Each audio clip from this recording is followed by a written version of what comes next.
안녕하세요. 네, 또 이따가 또 광고할 때도 서로 인사를 나누겠지만 또 말씀 나누는 증거자하고들 이렇게 인사를 나누는 것도 좋습니다. 오늘은 성령 강림절 후 5번째 주일 예배인데요.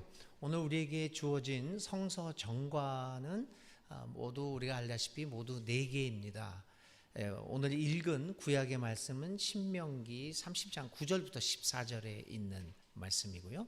그리고 시편은 오늘 우리가 교독한 시편 25편에 있는 말씀입니다. 근데 신약으로 와서는 신약에서는 누가복음 10장에 있는 말씀인데 예수님이 가르쳐 주신 그 말씀해 주신 착한 사마리아 사람의 비유가 오늘 우리에게 주어진 이 복음서의 말씀이고요. 서신서의 말씀은 골로새서 1장 1절부터 14절까지 있는 말씀입니다. 이 4가지 말씀을 중심으로 해서 또 오늘 우리에게 들려주시는 하나님의 음성이 무엇인가를 한번 귀를 기울이는 시간이 되었으면 좋겠습니다. 오늘 우리가 읽은 신명기도 참 복잡하고 이거 이해하기가 굉장히 어려운 책 중에 하나입니다. 학자들은 이 신명기를 전통적으로 모세의 설교라고 이해하기도 했습니다. 또 한편으로는 그 당시 고대 근동의 종주권 조약이었다. 그 조약이라고 하는 측면에서 하나님과 이스라엘 백성들이 다시 한번 계약을 맺는 그러한 내용이다. 이렇게 하기도 합니다. 저는 오늘 신명기를 어떤 면에서 접근을 해보냐면요. 이것을 모세의 설교라고 해석을 하고 그렇게 간주하는 매우 전통적인 이 관점에서 오늘 신명기를 한번 다뤄보려고 합니다. 신명기 모세 설교라고 봤을 때 신명기는 모두 3편의 설교라고 이야기들을 합니다. 1절부터 그러니까 1절부터 4장 43절까지를 이제 그 첫 번째 설교다라고 이야기를 하고 4장 44절부터 26장 끝까지 그러니까 가장 긴 대목이죠. 거기를 이제 2번째 설교고 그리고 27장부터 마지막 장인 34장까지를 이제 모세의 마지막 설교다 뭐 이렇게 구별을 합니다. 이 모세는 1장 1절부터 4장 43절까지의 첫 번째 설교에서는 하나님께서 이스라엘을 위해서 행하신 일에 대하여 설명을 합니다. 그러니까 어떻게 이집트에서 탈출을 시켰고 이렇게 하나님이 이스라엘을 어떻게 구해내셨다라고 하는 그 일, 과거에 대한 일에 대해서 말합니다. 그러나 4장 44절부터 26장까지 계속되는 2번째 부분에서는 하나님께서 이스라엘에게 원하시는 것이 무엇이냐, 다시 말하면 그렇게 내가 구원해낸, 내가 복을 주어서 해방된 민족으로 살아가게 해준 이스라엘 사람들이 하나님의 백성답게 살아가기 위한 오늘 현재의 삶을 어떻게 살아가야 하느냐라고 하는 것에 초점을 맞춰서 백성답게 살기 위한 율법들에 대하여 언급합니다. 그래서 4장 44절부터 26절까지 계속해서 이 율법들이 나오는데 정말 읽기 힘든 그 아주 지루한 대목이 아닐 수 없습니다. 그러니까 이 2번째 설교에서는 현재에 대한 이야기, 첫 번째 부분에서는 과거에 대한 이야기를 했고 2번째에서는 현재에 대해서 말하고 있다고 볼 수 있습니다. 그리고 마지막으로 3번째 부분은 27장부터 34절까지 이야기인데 하나님께서 앞으로 행하실 일에 대한 미래에 대한 이야기를 합니다. 어떤 미래에 대해서는 이야기를 합니까? 이스라엘 사람들이 멸망당하고 포로 되어질 것이다 라고 하는 것을 이야기합니다.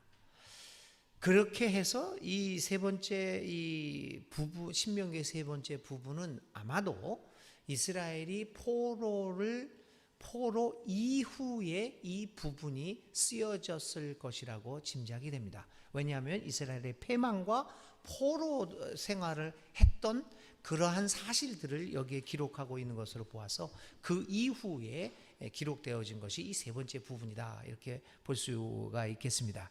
그래서 이제 신명기는 이런 면에서 보면 이스라엘의 과거, 현재, 미래에 대하여 이렇게 파노라마적인 이야기를 하고 있는 것으로 볼 수 있습니다.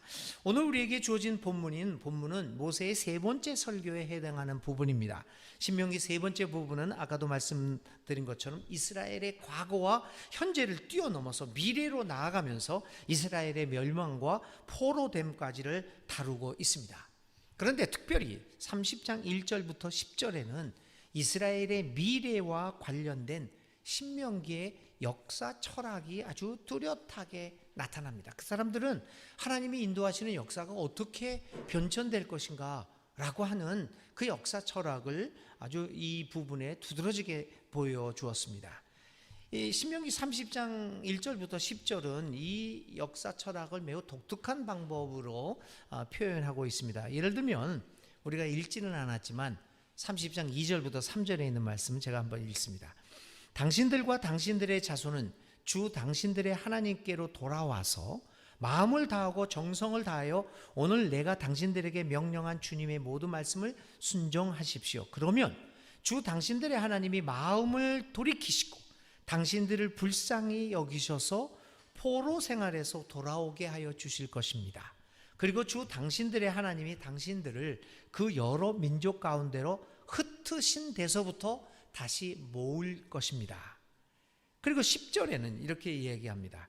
당신들이 주 하나님의 말씀을 잘 듣고 이 율법책에 기록된 명령과 규례를 지키고 마음을 다하고 정성을 다하여 주 당신들의 하나님께로 돌아오면 그런 복을 받게 될 것입니다. 이게 이제 이스라엘 사람들이 갖고 있었던 아주 역사 철학을 요약적으로 표현을 해주고 있는 구절입니다. 이 생각을 이 30장에 나타나는 역사 철학을 한번 요약해 보면 한마디로 얘기하면 이런 것이죠. 마음을 다하고 성품을 다하여 하나님의 말씀을 순종하면 하나님께서 너희들을 회복시켜 주실 것이다. 순종하면 회복시켜 주실 것이다 라고 하는 그 역사 철학을 이렇게 보여주고 있습니다. 본문은 바로 이스라엘 민족이 하나님의 말씀을 순종하여 하고 율법을 잘 지켜야 한다는 조건을 내세우고 있습니다. 하나님께서 그 자신들 이스라엘 백성들을 회복시켜 주시고 이스라엘 백성들에게 복을 주시는 전제 조건이 바로 이스라엘 민족이 하나님의 말씀을 잘 순종해야 한다라고 하는 조건을 내세우고 있다는 것입니다. 이처럼 이스라엘 백성들은 늘 그들 앞에 놓여 있는 생명과 번영의 길 혹은 죽음과 파멸의 길에서 선택하며 살아가야만 했습니다. 그들은 다른 누구가 아니라 자신 스스로가 자신들의 미래의 모습을 결단하고 선택해야만 했습니다. 그들의 미래는 물론 하나님께 달려있다라고 하는 신앙 고백을 하고 있지만 그 신앙 고백을 넘어서서 오늘 자신들이 어떤 현재의 삶을 살아가고 있느냐, 그 현재의 삶을 모습을 통하여 그들의 미래가 결정되는 것임을 인정해야만 했습니다. 이처럼 오늘의 말씀의 배경은 이 같은 이스라엘의 가나안 정착을 넘어서서 포로 생활 이후의 시대적 배경을 갖고 있습니다. 이스라엘 사람들은 신명기 28장과 29장에서 계속된 하나님의 복과 저주, 약속의 갱신들을 통하여 그들의 역사를 돌아보면서 자신들이 지금까지 어떤 생활을 해왔는가를 성찰하고 하여 왔습니다. 그리고 한 민족과 국가의 흥망성쇠가 어디에서부터 비롯되고 있는가를 그들은 성찰했습니다. 한 국가의 흥망성쇠의 원인을 성경은 뭐라고 얘기하고 있습니까? 성경뿐만 아니라 인간의 역사도 마찬가지겠죠. 성경과 인간의 역사는 우리에게 분명한 한 가지 사실을 가르쳐 줍니다. 그것은 국가와 한 민족의 흥망은 군사력이나 경제력에 달린 것이 아니라 그 민족의 정신, 이스라엘 사람들의 편에서 이야기하면 어떻게 하나님 중심으로 그들의 삶을 살아가고 있느냐, 이러한 정신과 가치관에 달려 있음을 보여줍니다. 그것을 본문은 하나님 중심으로 살아가고 있느냐, 그렇지 않느냐에 달려 있다고 말하고 있습니다. 이스라엘은 자신의 역사를 돌아보면서 그들이 하나님의 말씀을 순종하지 않으며 살아왔다는 것에서 그들의 멸망의 원인을 찾고 있었던 것입니다. 따라서 멸망의 원인이 거기에 있다고 한다면 이스라엘의 회복은 다름 아닌 자신들의 마음을 하나님에게로 돌이키는 것임을 깨닫게 됩니다. 이런 배경에서 마음을 다하고 성품을 다하여 순종하면 하나님께서 회복시켜 주실 것이라고 하는 역사 철학이 발생하게 되었던 것입니다. 이러한 역사 철학을 바탕으로 해서 모세는 30장에서 여호와의 말씀에 순종하는 일에 대하여 자세하게 언급하고 있으며 구체적으로 율법을 지키는 일에 대하여 말하고 있습니다. 모세가 얘기하는 건 이겁니다. 율법의 조항이 이렇게 이루어진 것은 율법 자체를 위한 것이 아니라 이스라엘 백성들로 하여금 희망을 가지고 아름다운 미래를 개척해 나가는데 필수적인 것으로 만들어진 것이다 라고 하는 것을 이야기합니다. 모세는 이 율법이라고 하는 것은 억압하고 다스리려고 하는 것이 아니라 이스라엘 백성들의 삶을 규정하는 구체적이고 실제적인 말씀으로 율법이 주어졌다고 말하고 있습니다. 모세는 이스라엘이 이방인들에게 조롱과 멸시를 당하게 되는 것은 그들이 이스라엘 백성의 정체성을 규정하는 가장 기본적인 그 율법의 말씀을 어겼기 때문이라고 강조하고 있습니다. 그래서 이스라엘은 회개하고 돌이켜야만 한다는 것입니다. 하나님께 불순종하던 생활을 돌이켜 회개함으로써 하나님께 용서를 구하고 다시금 하나님의 율법의 말씀을 온전히 따라서 순종해야 한다고 역설합니다. 그렇게 하면 중요한 일이 발생합니다. 하나님께서 마음을 돌이키시고 긍휼히 여기시고 이스라엘의 포로된 생활을 돌리시고 회복시킬 것임을 강조합니다. 이렇게 모세는 하나님의 말씀을 순종하느냐 혹은 불순종하느냐의 여부에 따라 이스라엘의 행복과 불행이 결정된다고 말합니다. 우리의 삶도 우리의 교회도 마찬가지가 아니겠습니까?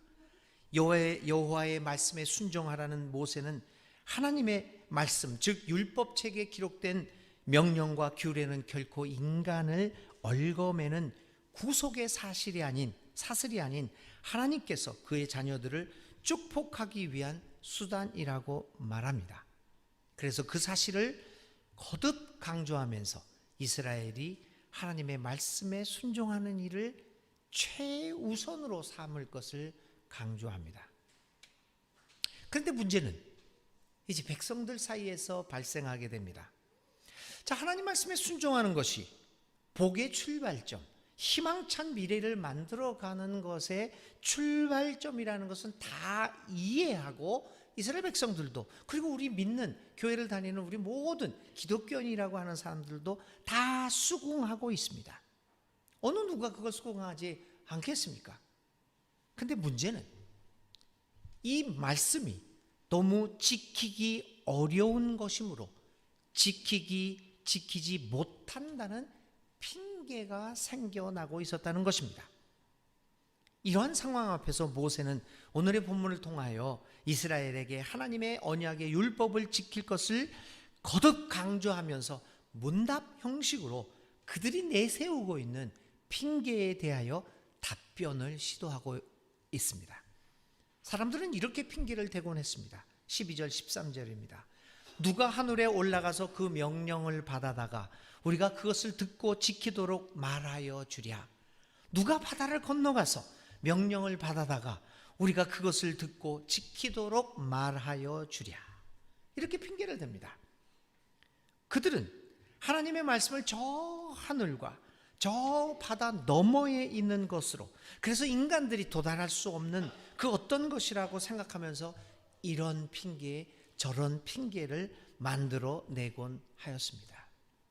오늘 우리들이 살아가는 모습과 거의 비슷하다고 볼 수 있습니다. 지난주에 저는 7번에 걸친 해방신학 강좌를 이제 마쳤습니다.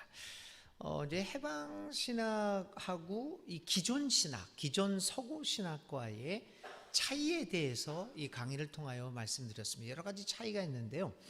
그 중에 하나는, 그리고 가장 핵심적인 것이죠. 신학과 신앙의 출발점이 어디 있느냐라고 하는 겁니다. 기존 서구의 신앙과 신학은 철학적 사유로부터 신앙과 신학을 출발시킵니다. 사유를 먼저 합니다. 그래서 개념을 규정합니다. 그 definition을, 정의를 내립니다. definition이라는 말은 사실은 이렇게 한계 속에, 이렇게 개념 속에 가두어둔다는 말 아니겠습니까? 그래서 개념을 정의하고 그 개념 안에서 신학 혹은 신학의 방향을 결정합니다. 이에 반해서 해방신학은 이 사유하는 것으로부터 출발하지를 않고 삶의 정황에서 이루어지는 실천적 행위로부터 신앙과 신학이 출발됩니다. 그런 면에서 아주 결정적인 차이를 보입니다. 자, 이 서구적 신학과 신학은 이러한 사유로부터 신학과 신앙을 출발하는 이러한 태도는 많은 사람들로 신앙, 믿는다고 하는 것은 저 먼 하늘에 있는 마치 구름 위에 떠 있는 어떤 추상적인 개념과 같은 것으로 받아들이게 했습니다. 그래서 신앙과 신학은 우리의 머릿속에 머물게 되었고, 더 나아가서는 교리라는 것 안에 갇혀지게 되었고, 그리고 신앙과 신학은 교회 안으로 한계 짓게 되었습니다. 그래서 신앙은 교회 안에서 하는 것입니다. 또 다른 면에서 신앙을 죽음 넘어 저 세상을 향하는 것으로 받아들이게 만들었습니다.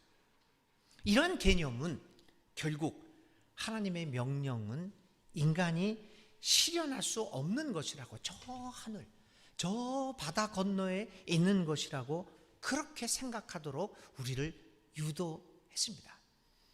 그것이 오늘 우리들이 갖고 있는 대부분의 한국교회나 세계교회도 마찬가지지만 갖고 있는 하나님에 대한 개념입니다.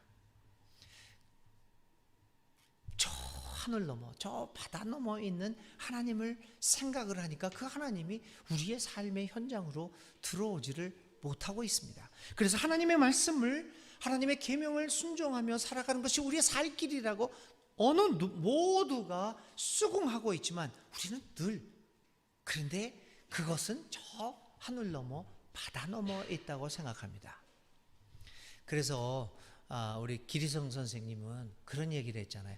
그렇게 형성된 하나님을 떠나보내라. 떠나보낸 하나님. 그런 하나님은 실질적으로 하나님이 아니니까 떠나보내고, 우리의 삶 가운데 저 하늘 저 바다 너머에 있는 하나님이 아니라 우리 가까이에 있는 이 하나님을 발견해라. 그게 하나님을 떠나보내라는 뜻 아니겠습니까? 저의 선생님 중에 한 분이 이제 그 스페인 학자였는데, 그분이 저기 있는 것처럼 우리 안에 가짜 그런 하나님은 죽여버려라. 하나님 죽이기를 시도해라. 이렇게 말씀드리기도 했습니다. 우리는 신앙을 예수를 믿는 것이라고 생각을 합니다. 예수에 대한 교리를 수긍하고 그 예수에 대한 교리를 그렇다라고 믿는 것을 신앙으로 생각을 합니다. 거기에서 우리 한한상 선생님은 예수를, 가르침을, 예수에 대한 이해를 하는 것이 아니라 신앙은 예수를 따르는 것이다. 그래서 예수 따름이라고 이야기를 하지 않았습니까? 하나님을 떠나보내고 진정한 하나님을 발견하고 예수를 이해하는 것을 넘어서 예수를 따라가는, 그것이 바로 오늘 우리들이 가져야 할 태도가 아닌가, 이런 것들을 우리들은 배워왔습니다. 그런데 이러한 그 생각에 반하여, 그러니까 일반 이스라엘 사람들이 가지고 있었던 이 생각에 반하여 모세는 오늘의 본문을 통하여 우리에게 다른 이야기를 하고 있는 것입니다. 그런 율법은 우리의 짐작과는 달리 이스라엘의 삶에 있어서 가장 기본적이고 저 하늘 너머 저 바다 너머에 있는 것이 아니라 가장 평범한 모습으로 우리 가운데 있다고 라고 말하고 있습니다. 그것은 우리의 삶의 한가운데서 발생하는 일들에 관한 것임을 이야기하고 있습니다. 그래서 11절에 모세는 이렇게 말합니다. 오늘 내가 당신들에게 내리는 이 명령은 당신들이 실천하기 어려운 것도 아니고 당신들의 능력이 미치지 못하는 것도 아닙니다. 그러므로 그것을 지키지 못하는 것은 말씀에 대한 불순종이 원인이지 율법 자체에 원인이 있는 것은 아닙니다. 바로 그 사실을 모세는 강조하고 있습니다. 오늘 우리의 삶은 어떻습니까? 우리도 늘 이런저런 핑계를 대고 있는 것은 아닙니까? 많은 교인들이 하나님 나라의 계명, 하나님 나라의 가치관들은 여기서 이루어지는 것이 아니라 저 하늘 너머 바다 너머에서나 가능한 것이라고 생각하는 것 같습니다.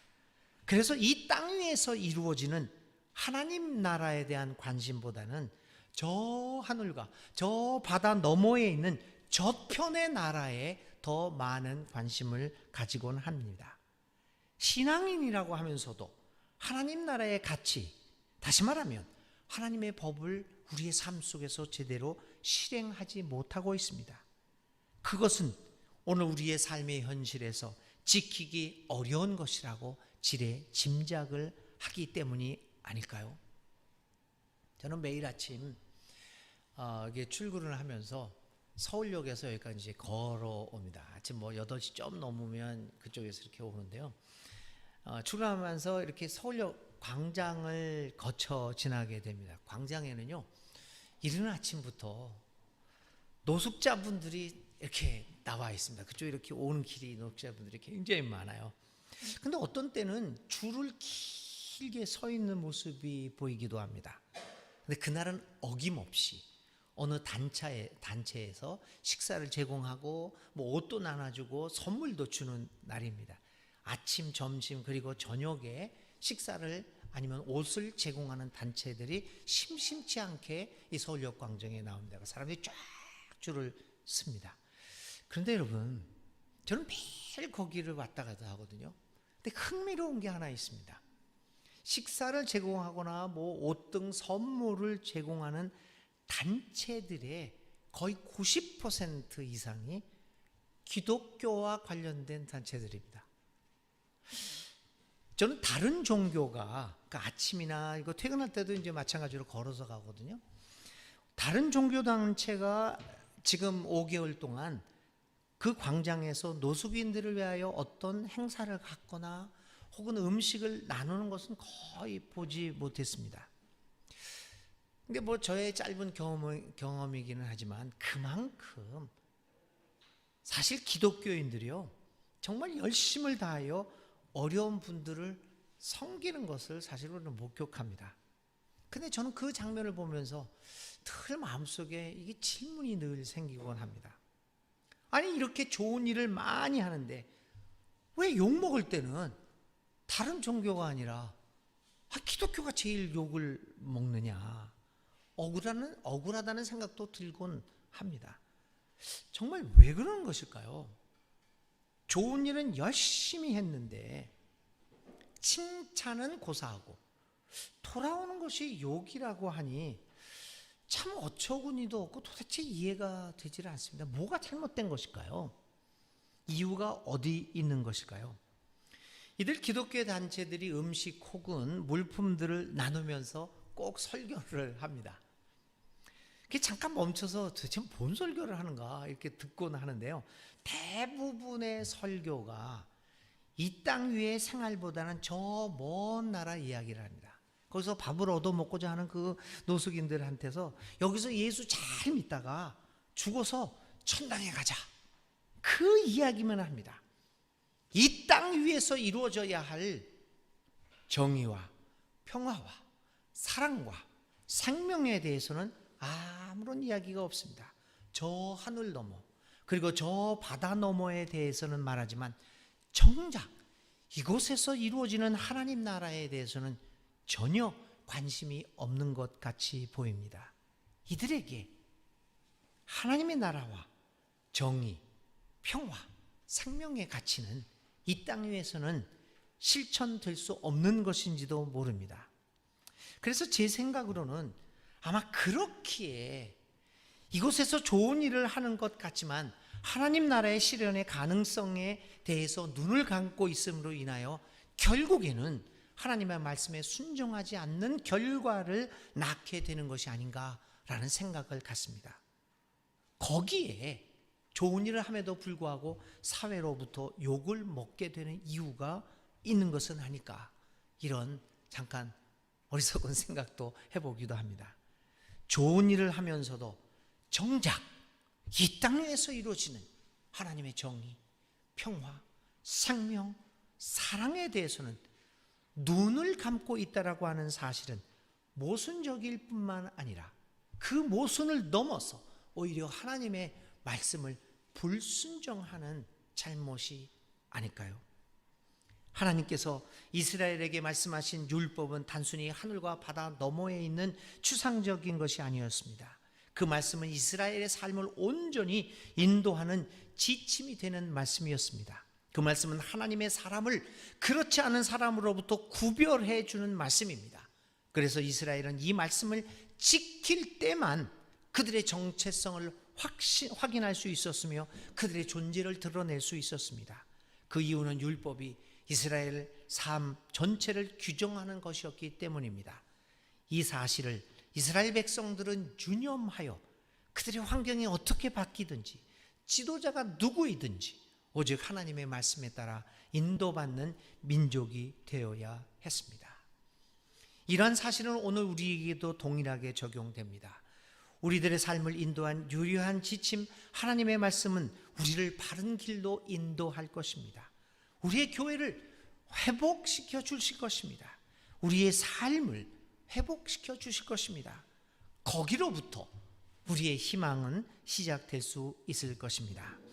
하나님 말씀에 대한 순종이 이스라엘의 미래를 좌우할 것이라는 말을 한 후 모세는 계속해서 하나님의 말씀은 먼 곳이 아닌 우리에게 아주 가까운 곳에 있다는 것을 강조합니다. 그 말씀은, 그 계명과 율법은 우리의 입과 마음 안에 있다고 말합니다. 그 명령은 당신들에게 아주 가까운 곳에 있습니다. 14절입니다. 당신들의 입에 있고 당신들의 마음에 있으니 당신들이 그것을 실천할 수 있습니다. 하나님의 법은 우리의 마음에 있습니다. 하나님의 법이 무시되는 현상은 하나님의 법이 지키기 어려워서, 추상적이어서 그 문제가 아닙니다. 그것은 우리들의 마음의 문제입니다. 마음이 두터운 살로 뒤덮여 있다면 문제가 아니겠습니까? 마음의 문을 닫고 있는 사람들 앞에서 할 수 있는 일들이 얼마나 많이 있겠습니까? 불교에서도 사람의 마음에 부처가 있고 마귀가 있다고도 말합니다. 우리는 오늘의 본문이 우리에게 전하고 있는 하나님의 법은 너희의 입에 있고 너희의 마음에 있다라고 하는 하나님의 음성에 귀를 기울여야 합니다. 그렇게 될 때 우리는 비로소 하나님의 법이 실천될 수 있는 것임을 깨닫게 됩니다. 하나님의 법이 우리 가까이 있다는 것을 알게 되면 우리는 그 말씀을 실천할 수 있을 것입니다. 가장 작은 일부터 시작할 수 있습니다. 거대한 일을 이루려는 헛된 꿈을 버리고 작은 것에서부터 실천해 나가면서 우리는 하나님의 말씀에 순종하는 삶을 살게 될 것입니다. 이처럼 작은 것으로부터 하나님의 말씀의 실천이 몸에 배도록 해야 합니다. 적극적인 의미에서 숨 쉬는 것처럼 자동적인 행동이 되어야 합니다. 자율신경계처럼 스스로 움직이는 신앙인이 되어야 하지 않겠습니까? 하나님의 말씀을 지키며 산다는 것은 실천하는 것이며 그것은 우리 주위에 가장 가까운 곳, 그리고 가장 작은 것으로부터 시작됩니다. 이제 말씀을 나가려고 합니다. 오늘 우리에게 주어진 성서 정가의 복음서는 누가복음 10장 25절 이하에 있는 말씀, 소위 착한 사마리아 사람 이야기입니다. 이 착한 사마리아 사람 이야기는 굉장히 오늘 우리들의 삶의 태도를, 오늘 우리들이 갖고 있는 신앙의 모습을 아주 적나라하게 보여주는 모습, 비유가 아닐 수 없습니다. 2000년 전에 이렇게 이야기된 비유가 오늘 우리들의 삶의 모습을 이렇게 보여주고 있다는 것은 참 놀라운 일이 아닐 수 없습니다. 이 착한 사마리아 사람의 비유가 나오게 된 동기는 어떤 율법사와 예수님이 대화하는 가운데 나옵니다. 예수님이 이 율법사에게 이야기를 합니다. 종교에, 그리고 이 하나님 말씀의 가장 중요한 가르침은 이웃을 사랑하는 것이다. 이것을 이야기합니다. 그러자 율법 교사가 그 말을 듣고 이웃을 사랑하는 것이 모든 것의 규결점이다 라고 얘기하니까 율법 교사가 예수님에게 묻습니다. 그러면 내 이웃이 누구입니까? 여러분, 이 질문이 아주 간단한 것 같지만 오늘 우리들의 모습을 그대로 드러냅니다. 우리가 가진 신학을 드러내고 있습니다. 전형적인 서구 신학의 모습을 드러내고 있습니다. 이웃을 사랑하라. 그러니까 이웃이 누구냐부터 사유를 시작합니다. 이웃이 누구냐? 개념 정리를 하려고 합니다. 사실 그에게 중요한 것은 이웃을 사랑하는 예수님의 가르침을 받은 것입니다. 그 예수님의 가르침을 받았으면 자신 주위에 있는 이웃을 찾아가서 그를 사랑하는 일을 하면 됩니다. 그렇게 실천하다 보면 이웃이 자신의 눈에 보이게 되고 이웃이 누구인가에 대한 개념들이 정리될 것입니다. 그렇게 함으로써 그는 이웃이 하늘과 바다 저편에 너머에 있는 존재라고 생각하던 그 모습에서 점점 벗어나서 그 이웃들이 나의 마음 가운데 있는, 나의 가까운 곳에 있는 존재라고 하는 것을 보게 될 것입니다. 이웃이 누구인가? 이 사유부터 시작하고 있는 사람에게 예수님이 들려주신 비유가 누가복음의 착한 사마리아 사람 비유입니다. 제사장과 레위 사람에게 길에 쓰러져 있는 사람은 이웃으로 보이지 않았습니다. 어쩌면 그들 머릿속에서 그 이웃을, 쓰러져 있는 사람들을 보았을 때 그들 머릿속에 복잡한 개념 정리 과정이 스쳐 지나갔을 것입니다. 지금 쓰러져 있는 사람을 보면서 사유를 시작했을 것입니다. 이 사람이 나의 이웃이 될 수 있을까? 이웃을 사랑하라고 그러는데 이 사람이 나의 이웃이 될 수 있을까? 이거를 아주 깊이 사유했을지도 모릅니다. 아마 그랬을 가능성이 높습니다. 그러는 사이 그의 눈에는 강도 만난 사람이 이웃으로 눈에 들어오지 않았습니다. 여러분, 제사장과 레위 사람들이 나쁜 사람은 아니었습니다. 책임을 회피하는 사람도 아니었습니다. 다만 그들의 눈에 강도 만난 사람이 이웃으로 보이지 않았다는 것이 문제였을 뿐입니다.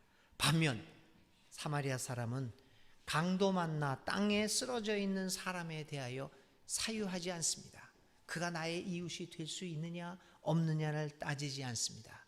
사마리아 사람 눈에 들어온 것은 단지 그가 누구이든지 간에 어려움에 처해 있다라는 아주 간단한 사실만을 보고 있다는 것입니다. 그는 자신의 주위에 있는 가장 가까운 곳에서 이웃을 발견합니다. 그리고 사랑을 실천합니다. 이런 사람 눈에는 이웃이 보입니다. 사람이 보입니다. 그는 늘 하나님의 법을 가까이에서, 그리고 그것을 그의 마음 안에서 찾아보는 사람이었기 때문입니다. 하나님의 법은 가까이에 있고 우리는 그것을 실천할 수 있습니다. 마침내 예수님이 누가복음 10장 30절에서 그 율법사에게 이야기합니다. 너도 가서 너도 이와 같이 해라. 이 말을 우리가 우리말로 바꿔보면 얘야, 이제 그만 생각하고 사유를 그만두고 네 가까이에 있는 이웃을 보고 하나님의 율법을 실천해라. 오늘의 성사 전과인 시편 25편은 주님의 길을 나에게 보여주시고 내가 마땅히 가야 할 그 길을 가르쳐 주십시오. 주님의 진리로 나를 지도하시고 가르쳐 주십시오. 주님의 언약과 계명을 지키는 사람을 진실한 사랑으로 인도해 주시는 주님이라고 노래합니다. 시편 25편의 노래가 우리의 노래가 되어야 하지 않겠습니까? 또 다른 성서정과 서신서 골로새서 1장은 우리는 하나님께서 여러분에게 모든 신령한 지혜와 총명으로 하나님의 뜻을 아는 지식을 채워주시기를 빕니다. 여러분이 주님께 합당하게 살아감으로써 모든 일에서 그분을 기쁘게 해드리고 모든 선한 일에서 열매를 맺고 하나님을 점점 더 알아가고 하나님의 영광의 권능에서 오는 모든 능력으로 강하게 되어서 기쁨으로 끝까지 참고 견디기를 바랍니다 라고 이야기합니다. 교회 여러분, 주님의 진리와 사랑으로 인도함을 받아 우리 모두가 우리의 가까운 곳에서 이웃을 발견하고 보고 그분들을 향하여 하나님의 뜻을 실천하면서 살아갈 것을 간절히 바랍니다. 이러한 삶을 통하여 모든 일에서 그분을 기쁘게 해드리고 우리의 삶의 현장 속에서 모든 선한 일에서 우리 새길교회가 열매를 맺어가는 교우들이 다 되었으면 좋겠습니다. 이웃은 우리들 가까이에 있습니다. 우리 잠깐 이 말씀을 생각하며 한 30초간 침묵 가운데 주님 앞에 기도드립니다.